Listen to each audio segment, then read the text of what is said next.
I thought doing something a little different here on the channel would be fun.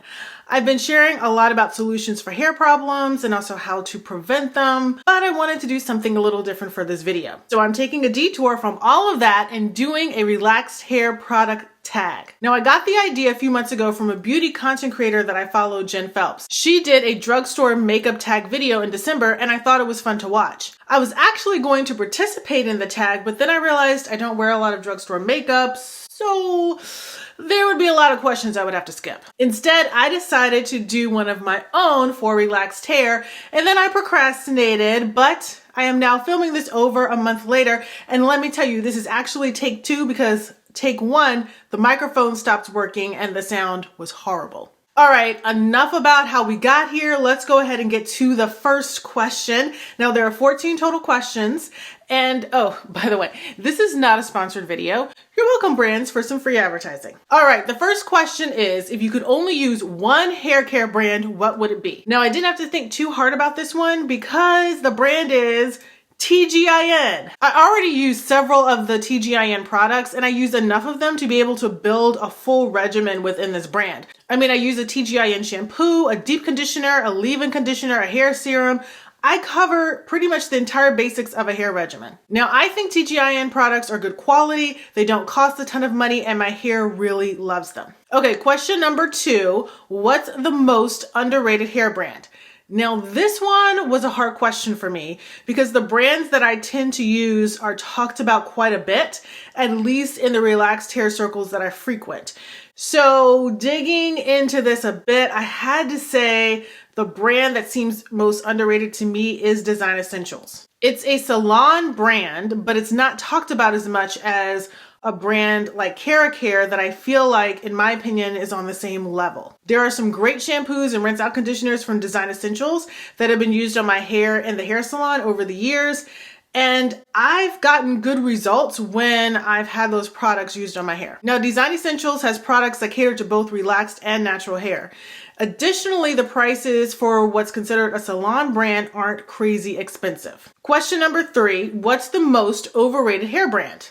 I didn't have to think too long or too hard about this one. It's Olaplex. I have tried a few of the Olaplex products and I've liked some of the ones that I've tried, but the products cost so much for so little. I didn't feel like they made a big enough difference in the look or feel of my hair to validate dropping $30 for a little bottle of hair product. Question number 4 is, what is your favorite hair product under $10? This would have to be the Eden Body Works Almond Marshmallow Split End Repair Mask. Now this probably has the most slip of any deep conditioner that I've used. It's got a consistency that is more on the thicker side, which is perfect for my hair because my hair loves thick, deep conditioners, and it always sinks right into my hair and just disappears every time I use it, which is what I want a deep conditioner to do. I don't want a deep conditioner that sits on my hair. I want my hair strands to just soak it up. And guess what? This hair mask comes in right under $10 before tax. So depending on where you live, where you buy it from, this is a budget-friendly deep conditioner. Question number 5 is, what is a hidden gem hair product that no one talks about? I had to think a little bit about this one because I was trying to think, what have I used? What do I like that I feel like not too many people talk about?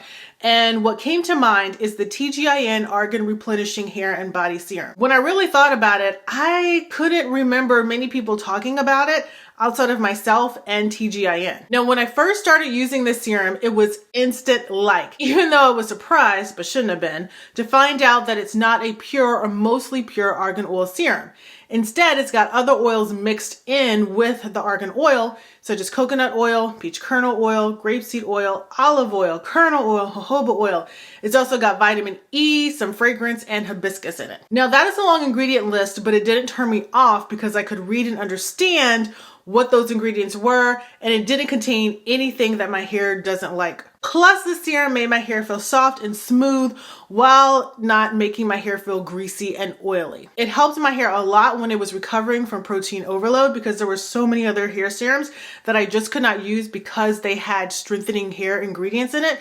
But this one didn't, even though coconut oil can kind of act like that.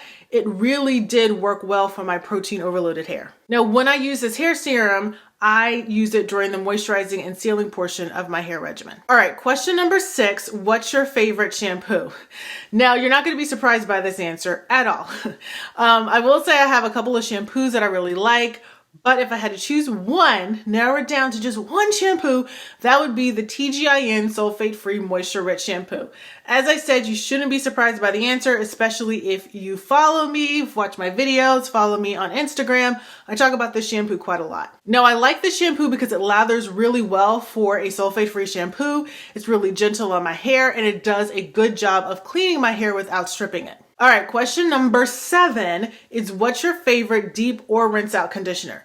Now, I'm not a huge fan of rinse out conditioners, so I'm just gonna talk about a deep conditioner. For this one, it was another hard one to choose. I already talked about one that I liked as an answer to another question. So for this one, I think I have to stay with TGIN and say that it's the TGIN Moisture Repair X Deep Hydrating Hair Mask. It's one of the 2 hair masks that I tend to go back and forth between when I wash my hair. It's a really thick deep conditioner or hair mask and it hydrates my hair so well. It's also another deep conditioner like the one that I talked about from Eden Body Works that sinks into my hair strand so I know that it's doing what it's supposed to. It also doesn't cost a lot. It does cost a little bit more than the Eden Body Works one, but I can find it deeply discounted throughout the year, so I'm able to get it for a really good price. Question number 8, what's your favorite leave-in or moisturizer? I'm not really sure how to answer this question. I think it's because I use several different leave-ins and moisturizers on my hair. I just rotate between them, and that's just based on what's going on with my hair, what I feel like using. Does my hair need lighter moisture or heavier moisture? Do I want to stay away from protein or I'm okay using some protein? But I guess if I really had to choose and wanting to try to change this up a little bit, let's say it's the Mielle Avocado Moisturizing Hair Milk. Now, I used this hair milk recently and it was to moisturize my hair the night before I planned to wash my hair. Now, the reason I did this is I wanted to add a little bit of moisture to my hair as I wasn't going to wash it first thing in the morning and my hair was just feeling dry and I don't like to deep condition or anything overnight. Let me tell you what, I put this moisturizer on. I didn't even put any serums or oils on top of the moisturizer, but I woke up the next morning and my hair felt so moisturized. This hair milk is really, really good. I will say it's a thicker type of consistency with the moisturizer, but it goes on light, especially if you don't use a ton. You just need a little bit and a little bit goes a long way. So much so that a bottle lasts me several months, even when I use it on a regular basis. Like, I don't have to buy that hair milk on a frequent basis because it lasts so long. Question number 9. What's your favorite styler? My answer to this, we're going to stay with the same brand as the last question, is the Mielle Mongongo Pomade to Oil Treatment. Now, I know I don't talk about this product very much. I've been using it lately when I am flat ironing my hair as a heat protectant, and it works really well as a heat protectant and also a serum. So it's kind of like a 2-in-1. Now, how I found out about this hair product is I bought it on a whim during one of Mielle's great like $5 sales. I used it once and I'm pretty sure I used it incorrectly because I didn't like the results. And then I put the product in the back of my cabinet just because I didn't like the way my hair turned out and just left it and forgot about it. But then I started flat ironing my hair again every so often. And I was searching through my cabinet trying to find something to use as a heat protectant, and I found this and I brought it back out and started using it because I didn't want to use a spray heat protectant. I wanted to use something that was more like a serum. Now, knowing that I used it incorrectly the first time, I've given it another try. And I also like its like sister product in this line, the spray protectant. I've just been using this every single time when I flat iron my hair. Whenever I use it to flat iron my hair, I get a lot of shine and smoothness in my results, and my hair isn't weighed down by the product. Okay, question number 10 is what hair brand do you think is overpriced? Honestly, when I thought about this, the only answer I could come up with is Olaplex. I feel like most of the other hair brands I know of and use seem to be well priced for what they offer. That being said, I'm always keeping an eye out for some kind of discount or a deal. I just don't like paying full price for any hair product that I'm going to use. I feel like I should be able to get it for cheaper. And as I mentioned before, Olaplex is a bunch of $30 a piece hair products that come in like a 3.3 fluid ounce bottle. So it's a little bottle. And I can get a lot more for a lot less price with other brands that have products that have actually blown me away and impressed me. Plus, you can't get Olaplex on sale very often. So I'm like, it's just not worth it financially. All right, next is question number 11. And I've basically run out of fingers to use, so we're not going to do that anymore.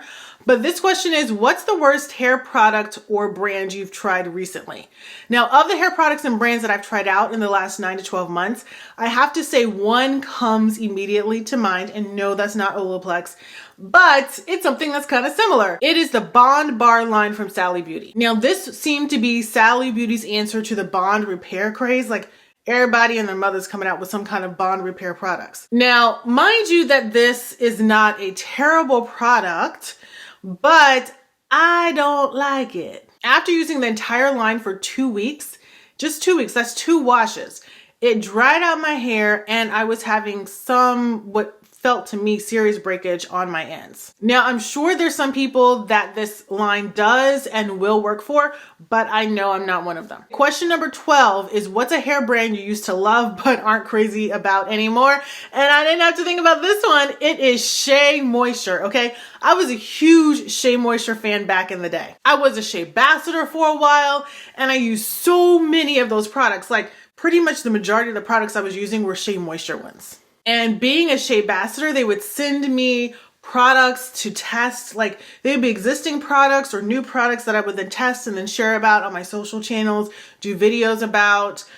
But that's like, that sheen of the products just like wore off after a while. There are a few different reasons, but some of the key ones was that the products just weren't working for my hair anymore. The lines that I liked and the products that I liked and considered staples in my hair regimen were being phased out or reformulated. I was just like, I can't deal with this anymore. So I decided to dump Shea Moisture and just move on to other hair products. I shared a bit about that whole moving on phase in this video that I have linked for you here, so you can check it out and see what the whole deal was there. Okay, we've got the next to last question, which is question number 13. What's a hair product you didn't expect to like but totally wowed you? Okay, this is going to be another conditioner because I love conditioners. And this one is the Not Your Mother's Naturals Matcha Green Tea and Wild Apple Blossom Butter Mask. Now, I think this was one of the first, if not the first, Not Your Mother's hair product that I used. When I found this hair product and decided to use it, I was searching for a protein-free deep conditioner. I was getting so desperate because I had protein overload, but I still needed to wash and condition my hair, and all of the products that I had protein ingredients. So I had to use something that was protein free. And it was getting really hard to find a protein free deep conditioner that wasn't like crazy expensive because I was working off of a budget. I didn't have a ton of money to spend on like a $50 or $60 conditioner. So I found this one, bought it. I think I actually went to Ulta to buy this product specifically. Like, I drove like 20 minutes to go get this specific product. When I tried it, I was blown away by how moisturized my hair felt after using it, especially when the instructions said to only leave it on your hair for 2 to 5 minutes. Now, that's not a lot of time, and I'm used to deep conditioners with instructions that say to leave it on for like 15 to 30 minutes. But it worked. It did what it needed to do. It sunk into my hair strands like no one's business with great ease, and it left my hair actually feeling like butter. It felt so soft, like softer than my hair had been feeling for a while since I had protein overload. Also, this is a thick hair mask, so if you're looking for something like that, this can be another option. Okay, we're at the final question, which is number 14, and this question is, what hair product did you expect to like but were really underwhelmed with? Now, this one would have to be the Not Your Mother's Smooth Moves line. All right, I gave this line a try a few months after it launched. I had heard good things about the Not Your Mother's brand. I also had used one of their conditioners and really liked it. And so I was expecting to at least like one of the products in this line. It just seemed like it would be perfect for my hair. It was about helping to prevent and stop frizz, and that's something that I tend to deal with, particularly in the warmer months. At that time, I tried the 3 products that were part of the initial launch, which was the shampoo, the conditioner, and the priming cream. And honestly, I did not like any of them. I just did not like any of them. I felt like they did not do anything good for my hair, to the point where I was just like, I think I ended up washing my hair a few days later again with my staple products because I just didn't like how my hair felt. And I actually shared a review of these products in this video that I'm linking here for you. It's also in the description box, so you can check it out and see that full review. All right, I answered all 14 questions and I've included them in the description box so that you can answer one or more of the questions yourself in the comments. I can't wait to read what are your answers. And also make sure that you go ahead, like this video, share this video, and subscribe to my channel. And lastly, I've got another video for you to check out here where I share my 7 tips for starting a relaxed hair regimen. Thanks for watching, and I'll see you in the next video.